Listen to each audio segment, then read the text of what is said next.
Well, again, thank you everybody for being here for working with Cleanliness, a discussion on sanitation and material choices. I'm Michael Lawrence from 3A Composites, our Learning and Development Manager, and with us today we have Alan Plunkett, which you've all come to know and love over the last few months, and our special guest today is Steve Turner. So I'll go ahead and turn it over to Alan to introduce himself, and then we'll get the party started here with Steve. All right, thanks, Mike. Hello, everyone. Good to see you again. My name's Alan Plunkett. Not much for titles, but I've been in the substrate industry for well over 30 years, the last 10, almost 15, working with North America's largest brands on their in-store environments. We met a month ago talking about a post-COVID-19 world. We're looking at how things have transferred along a little bit from there, and cleanliness and durability has become another big topic. So with that in mind, I thought we'd bring in Steve Turner, a really good friend of mine, longtime good friend of mine in the industry, wealth of knowledge. So I thought we'd ask Steve to come join us today, and Mike, I'll let you hand it off to Steve for his introduction. All right. Well, Steve is in the best location out of all of us. Sunny Columbus, Ohio. Right. Steve, please go ahead and introduce yourself, and we'll. Yeah, thanks a lot for the kind words, Alan. Thanks for having me on. It's a passionate topic of mine of what's going on right now. But Steve Turner, Director of Business Development for GPD Group, our multi-unit sector, which includes retail, restaurant, healthcare, hospitality, and a lot of different sectors that we're in. Just a little briefing about us, just so you know who GPD Group is. We're a nationally licensed full-service architecture, engineering, and experienced design firm. Almost 49, 50 years in the business. More than 650 associates working out of 14 offices to support our clients nationally. And we've got a very diverse client base. So this is a topic that spans our entire sector, or all of our sectors, I would say. More than 20 markets, including retail, restaurant, C-store, grocery, banking, hospitality, healthcare that has already been in this environment. We've learned a lot from that. Corporate, industrial, engineering, telecom, municipal. We do work with education, power, and even into road work. So the diversity of the client base has made us keenly aware of the industry trends, and especially what's going on with COVID. And we've learned a lot about that and helping them, all of our clients protect the health and safety of their employees, their customers and guests, and, with environmental surfaces, substrates, and ways that they could keep these environments clean to support the elevated needs of today. So.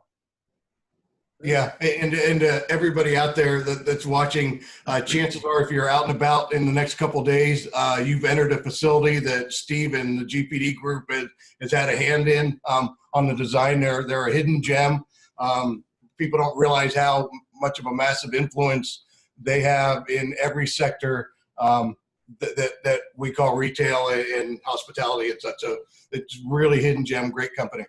Yeah. Well, we'll start with that, Steve, if you don't mind just jumping in and tell us a little bit about what you guys have seen, and when it comes to this whole idea of cleanliness, what are some of the conversations that are being had in the industry at this point? Oh my gosh, no, I do appreciate the kind thoughts. We are kind of a quiet riot. We're working across that client base. I mean, I think everybody is keenly aware of what's going on. I don't want to state the obvious, but creating environments that protect the health and safety of employees and guests are really where it's at right now. In order to quote reopen, if you will, and we've kind of seen that across our base. From I'll just give some general examples. We've got a banking client that we help manage their design standards and help them build branches across the country and everything. And we're in the middle of a design, and all of a sudden COVID hits, right? We're starting to deploy this design, and the need was to redesign the ATM vestibule, which is high touch. That's where it started. How do we create, how do we get substrates and things that can be cleaned at the level that they need to be cleaned for customers to be happy and feel comfortable in those environments? And then it translated into the entire branch.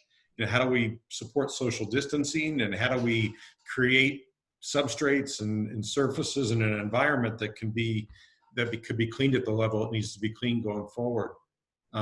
Same thing with our restaurant and C-store clients. I mean, all the things that you guys are seeing with regard to anything that was self-serve is now full serve and behind the counter.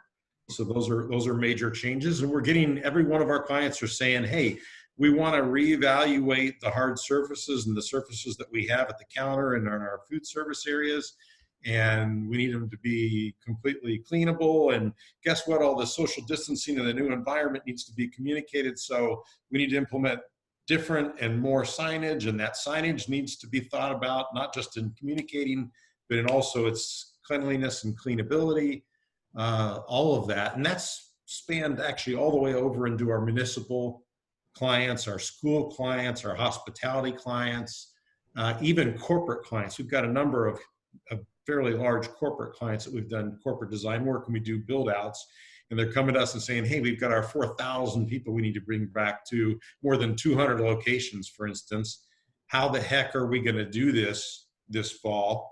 And what are the things that we need to consider? So we've been consulting with them at the same time, on a grand basis, and then getting down to this level of, signage and things that they need to do to protect, cleanliness and all that stuff. So yeah, and to add what Steve's saying, it's crazy how design people have started coming to me, and as Steve said, they're completely reevaluating the substrates within the stores. Was working with a convenience stores that's got a new store tomorrow that they're working on. Midway through it, completely reflipped all the materials that they're looking at, and they're going to like non-porous gator plast type materials, Sinter materials, Debond type materials, just because the expectations of what a substrate is needed for in a retail or restaurant or corporate environment has changed so much. Fitting rooms are being cleaned in between every use. You'd have signs that would be up their entire campaign life in the past, or a fixture up its entire campaign life up until a few months ago that would never be cleaned, and now they're on an hourly schedule for being cleaned.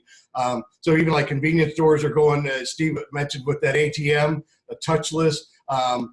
We had talked in the past about how, BOPUS and curbside had jumped 5 to 7 years into the future, ahead of the path that they were on because of COVID. Same thing with the contactless type Amazon Go. We've all seen the Amazon Go concept. More and more places are looking for ways to do a completely cashierless, contactless type of store experience, and that has been sped ahead 5 to 10 years. So Steve's right on, and nobody knows better than Steve. Yeah. Don't know about that, but oh yeah, all those trends. I mean, I think all those trends a lot of those are here to stay. The hygiene, the digital and commerce where they meet, and as that's been propelled. I'm just looking at some notes I took down this morning. This touchless is definitely here to stay, and I mean that obviously helps with the cleanliness. But all of these solutions, whether it's BOPUS, curbside, or anything else, I think in order for a client to create a wonderful environment and experience, they're going to need additional signage and communication. And I think as they do that, they're going to look to your products and to your base to figure out how to do that the right way. And, obviously those things need to be maintained and cleaned and thought about the right way. And, and all that's going on right now. And I've been reading all types of things that, from a technology perspective, those are playing into what's going on as well. We need augmenting the shopping experience with AV and VR is critical.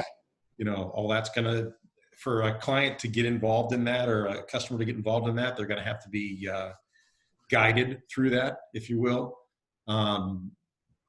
Tying e-commerce to the in-store experience, critical, more critical than it's ever been, because it's not going away, and people are going to have a reason to go into the store. Inventory visibility and stock room management or stock management across all those platforms, critical. Yeah, we were even talking, Steve, we were even talking yesterday about the e-commerce and where does it meet brick and mortar. We were talking about one of the things that's really interesting, you had some good thoughts on, is the malls, the glimpsers that have these huge malls around are putting in curbside pickup locations, one spot within the mall, not for each retailer. So all the retailers will join together to have one location now coming in the future for curbside pickup. And it's a way where they are becoming mutually beneficial to each other. It's going to be a great branding opportunity for signage and stuff for for each retailer within that. And Steve, you even mentioned something about that they might have individual employees and other ways that, American Eagle might, use that to their benefit. Yeah, I think as we were talking before we jumped on the call too. I mean, some people look at this as a horrible time, and it certainly is. But in these type of times, I think it creates opportunities for all of us to reinvent and rethink about our businesses. And and like I told you the other day, one company may look at it and say, we're in the middle of the mall. How do we do BOPUS or curbside pickup? And this is a horrible solution. Let Glimcher do that? Well, maybe not. Maybe I have the ability to have Alan, who's a wonderful person and interacts with people really well, now be out there where that curbside pickup is. And now I've got some interaction with my customer. I don't just ship to their home and have it dropped off by UPS or Uber Deliver or whatever it might be. Now Alan has an opportunity to be right in front of the customer and interact with that customer where he never had that opportunity before. So, I just think I think brands need to rethink or think about these solutions that they implement. They are not trivial. They need to be wonderful experiences, and they can think about them from the ground up like they've never done anything before, and figure out how to implement them the right way and look at those opportunities as real opportunities to touch your customer and create an experience that they remember. Yeah. I want to ask a real quick question here as we go along. And for those of you that are watching, I know the topic we've been looking at is cleanliness, but a lot of this really kind of plays together because we're looking at, okay, what are the businesses going to do? And I think one of the things I wanted to ask, just to round it back to maybe some of our friends that are on that are distributors or that are working in these different industries that that we're a part of supporting, is what are some of the things, or what would you say is something that they could be asking their customers, or what are some of the things that you've heard that your customers have asked you, Steve, that would help them in determining what's the best option for them? Because I think really at this point, something that we talked about in our previous conversation too, is really getting to that point of where can we help? So even as a distributor, when I'm talking to a business and they're trying to make some of these decisions, how can they best help that customer, if that question makes sense, to think through this process? Yeah, I mean, I always look at it. We have to help our customers collectively solve problems, right? So we need to understand what they're thinking about inside their business and what they have to react to, right? Yeah. So forget about the specific solution right now and figure out what is it they're dealing with and help consult them through that. And if it means, for instance, setting up BOPUS where they've never had BOPUS, or a curbside pickup where they've never had it before, how do you set that up the right way and everything else? And then how do you take all of the components, including signage and the products that you provide, and make those a part of that solution to communicate and to create that wonderful experience? And then you take it to the next step of say, okay, now I need to communicate to my customers, where do they stand? Where do they go? How do they pick it up? Okay, now what product am I going to use to do that? And it may not be the product I used to use years ago, because now I have another level of cleanliness I need to worry about, or longevity, or this product's going to be outside now instead of inside. I've never done that level of signage in my outside my facility because everybody always came in. Nobody ever went to curbside pickup. So you need to think through all these things that would be related to that and think it all the way through. And the key is just come beside them, understand what they're dealing with, and try and figure out how to solve that problem with the best solutions available. Yeah, agree 100% with what Steve said. And, from a distributor side, Steve, we were talking a little bit about this, how brands are like completely reinventing themselves because of this. They're going back to scratch, ground zero, and reevaluating every step of their brand experience. And if I'm a distributor or a print service provider, I'd be approaching that retailer with that kind of, hey, let's just start from ground. Everything's changed. So it's a fantastic opportunity to go into your customer and they're dying for answers. They're looking for the expertise and insight into help with, there's only so much that they can stay up with. So it's a complete brand new restart, a rethinking, and just being there as a part of a consultative part with that is to me, that's what's fascinating about this. That's what I can't wait to get up in the morning, because it's crazy how everything's starting from scratch again, which is a lot of fun. Yeah, and I heard a comment yesterday that some firms were ahead of, some companies were ahead of company, others and everything. Now everybody's shut down, right? So it gave an opportunity for everybody to stop and think, okay, if I was to start this business again or do this operation again from scratch, how would I do it? Not how do I do it now and come back into my, so he was basically saying, don't just come back into the office and reopen my business.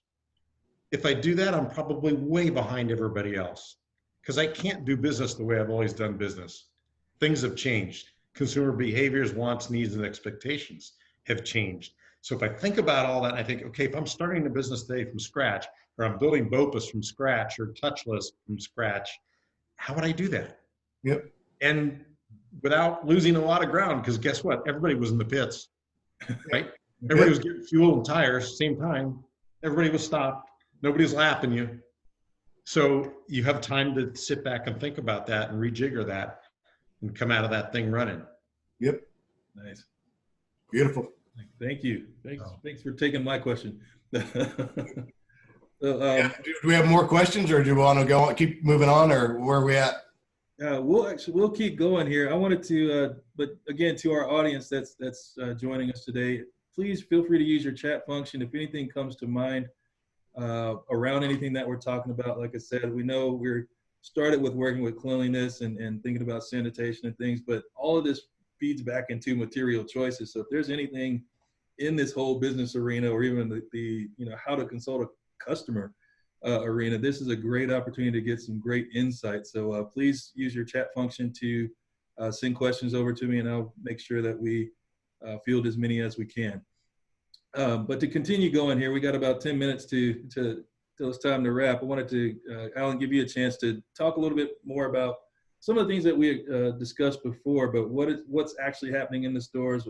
I'll put these pictures back up, and if you want to run with that for a minute, it'd be great. Yeah, and for everybody, we'll go ahead. Michael put some photos up that I took on a couple of mall walks here recently, just some examples of how some substrates are being used a little bit differently or being used traditionally. And what we're starting to see, we're just at the tip of the iceberg of, the COVID-19, stores reopening kind of stuff. So I just thought we'd do some real live examples. If you're like me, I'm touching everything in the mall when I walk through it. I've been kicked out of stores for looking too closely at signs and stuff. So you might start to do the same thing. But this is in, I believe this is in Children's Place. This is a standalone 100% half-inch Gator Plast sign. We worked with them, and they chose to go with Gator Plast because it's polystyrene on both sides. So this sign here, now they have hourly cleaning requirements on it. So it's an example of how they've used a completely non-porous, durable product right at the entranceway, quickly establishing their guidelines for social distancing and the new store opening. You can see on their point, they've got a certain number of people allowed, just in a handwritten thing. And then they're traditionally using foam core. You can see everything, 6 feet and above. They're still using foam core in the traditional way because it's inexpensive and it does its job. So this is an example where they've switched. They've gone to Gator Plast, 6 feet and below. They're still using foam core in the back for its durability. And then go ahead to the next slide. This is a closer look at just that same slide sign. Even you can see even the base was made out of Gator Plast. This is a case where they were confident in what they wanted their communication to their customers in the mall to be. So they put up this as basically a semi-permanent sign that they decided to go with. And then Mike, if you go to the next one. This is Apple, a few different shots of Apple in a frame. I'm not sure if it was 3/16 inch or 1/4 inch. In this case, it's Gator foam that they went with. It's just in a queue area where you have to walk through a line back and forth because there's only so many people allowed in the store. In this case, we worked with them. They went with Gator foam. In this case, there's 3 or 4 of these describing different COVID messaging that they have for in the store, why you're waiting in line, what your expectations are going to be when you get inside the store. But another example of a good semi-permanent use of Gator foam. And then I think we go to, yep, that's just another look at it within the mall. Steve, you'll probably recognize that's Polaris in this case. Steve knows the mall, I'm sure. Yep. Okay, then we go to Ann Taylor Loft. I have a really good friend in New York that she designs the signage for them. Here in this case, because it's in a window, we decided to go with foam core. Again, I forget I didn't want to go into the window to actually check the signage, what they ended up using here. But because it's not in a touch point, they went with foam core. Again, you can see clear, concise messaging for anybody on the outside. This is a semi-permanent use of foam core. And if you go, Mike, to the next one. All right. Oops. We've got a standalone 1/4-inch gator plast. Okay, this is not a real good picture of it. It's similar to that last sign that we saw at Children's Place, the blue one. This is, in this case, it's a 1/4-inch. Again, they went with gator plast for the cleanability of it. It's also on a cleaning schedule that signs like this have never had before, and it does clear and concise messaging. And then the last one's an example of how they use foam.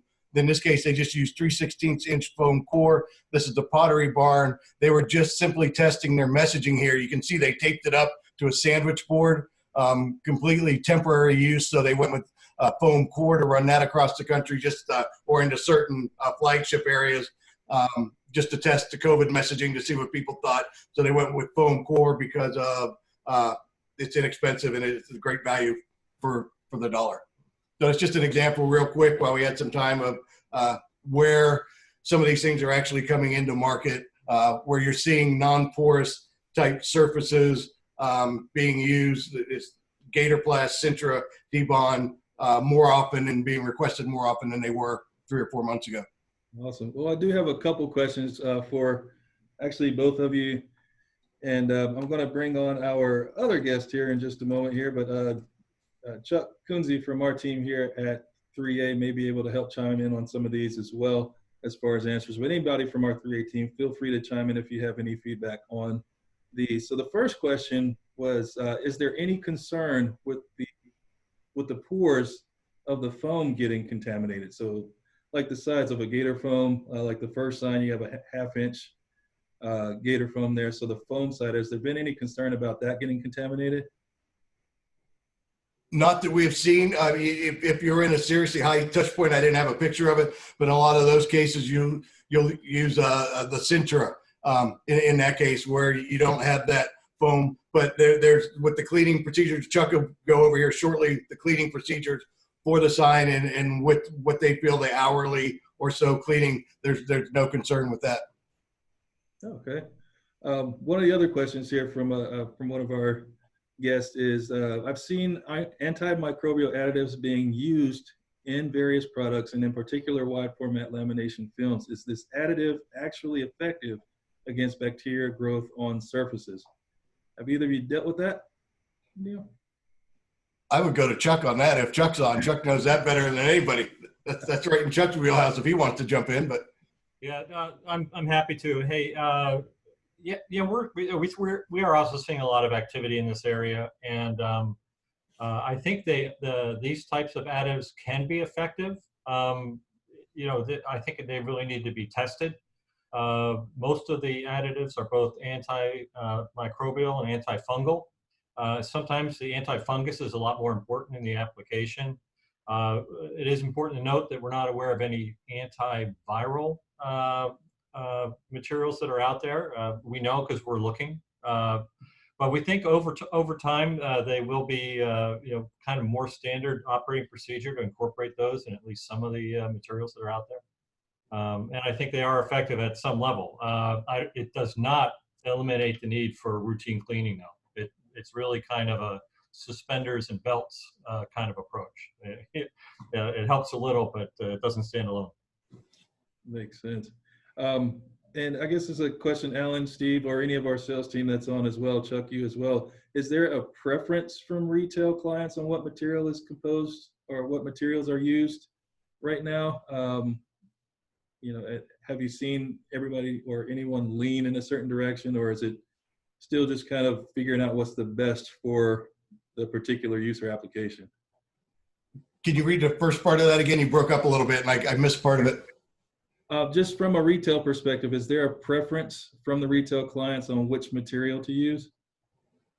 A preference? Well, we've talked like they're completely re-examining everything. I don't know that I would say that they have a preference. You know, they have materials that they've been working with for a long time that they tend to like to use over and over again because they're comfortable with them. But like Steve and I have said, some of that is being blown up. Fortunately, with 3A, our products happen to fit into the cleanability and durability method. So from our end, we're seeing that our products are continuing to be preferred. That's not such a great thing for some other products out there because there are some paper-based products that had become part of, that started to become part of mainstream that are being dropped now because of the cleanability. They just can't stand up to the new expectations of substrates in today's world. So there are, every retailer has their favorite products that they like to work with. And we just work with them on trying to steer them based on specific use, campaign length, where it's going to be 6 feet and below, 8 feet, 6 feet and above, window, where's it going to be. We just try to steer them in the right direction on those kind of things. And Steve can add on to that. I think you covered it. I think everybody needs to just reevaluate the application, you know, and is it being touched or handled by employees and or guests? And if it is, you may need to rethink the substrate that you're you're using so it can be cleaned easier. Yeah. And you guys are perfectly positioned to make the right recommendations. Fantastic.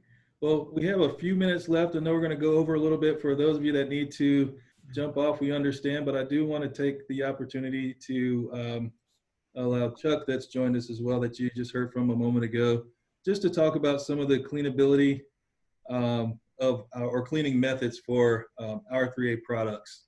So Chuck, take it away. Okay, yeah, I'm going to start with a pitch for our website, 3acompositesusa.com. Been a lot of work that's taken place over the past year or so to really bring it, up to all standards. And if you go on to 3acomposites.com into the graphic display business and look at product, you have an opportunity to download a lot of documents. And two of them I'd point you to right away. One is it says a temporary barrier application. When the whole COVID-19 started, we started seeing temporary medical facilities constructed out of Sintra. We got questions about how do you clean this? How do you disinfect it? And it's hard to go into that right now, but so we have a one-page summary of how to clean Sintra, Debond, and Lumex G, and how to protect the surface, how to disinfect and clean. Those are all wet processes, as you can imagine. They tend to be quite effective, very durable products in that case. We have some paper-based products. They don't like to get wet as much.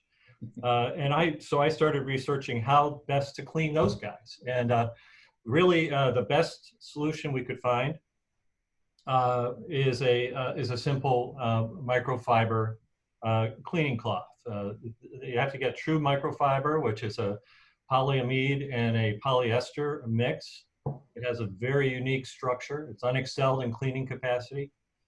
These things can absorb up to 7 times their weight in dirt and bacteria. They're very fine fibers. They're about 1/100th the size of a human hair. And they're particularly effective for cleaning both bacteria and viruses. And in particular, the coronavirus does not survive well on fabric type materials.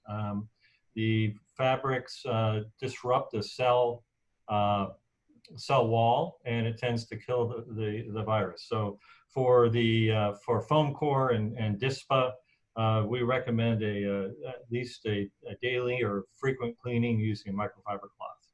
And again, I'll refer everybody to go to our website and look up the cleaning and disinfecting guidelines for our core products there. Fantastic. Well, we went over just a little bit, but I'll take a moment to see if there's any final questions that come up. Please feel free to jot it in right now, and we'll try to field it in the next couple minutes here. But if not, again, we want to thank you for joining us today. Again, we'll be coming back again next month. We'll be back on the third Thursday of each month, starting again in August. We gave ourselves a little more time this month because it came pretty quick. The third Thursday came pretty quick. But we are definitely excited about continuing these conversations. There is a survey that will go out actually immediately following this session to those that are registered. That registered for this, and we just want to get some feedback from you. Is what we're talking about relevant? What other topics are you seeing in your world that we could speak to? You know, of course, we want to talk about things that are pertinent to you, not just our products. So please let us know how we can best service you in getting information to you through our resources as best as possible. And that being that said, Alan, Steve, any final words before we go? Yeah, Thanks for letting me be part of the action here, and is pretty passionate about these conversations about what's going on in the marketplace today. And I would say everybody stay positive and look for the silver lining, look for ways to change your business and react and help your clients react in positive ways so we could all begin to move forward at some point going forward here. Awesome. yeah, and I'll just echo what Steve said. It's an exciting time. Never before have we been more needed by our customers than we are right now. And then in the end, I just want a special thanks to Steve. You have no idea what a privilege it is to be able to pick his mind for a little bit like this. He's a wealth of information. So thanks for coming on today. How about I take you to lunch next week at Easton if you want to go? Sounds awesome. Thank you so much. It's always great. It's always great to have conversations with Steve. It's a real privilege. So thanks for being here today. Yeah, thanks for having me on board. Awesome.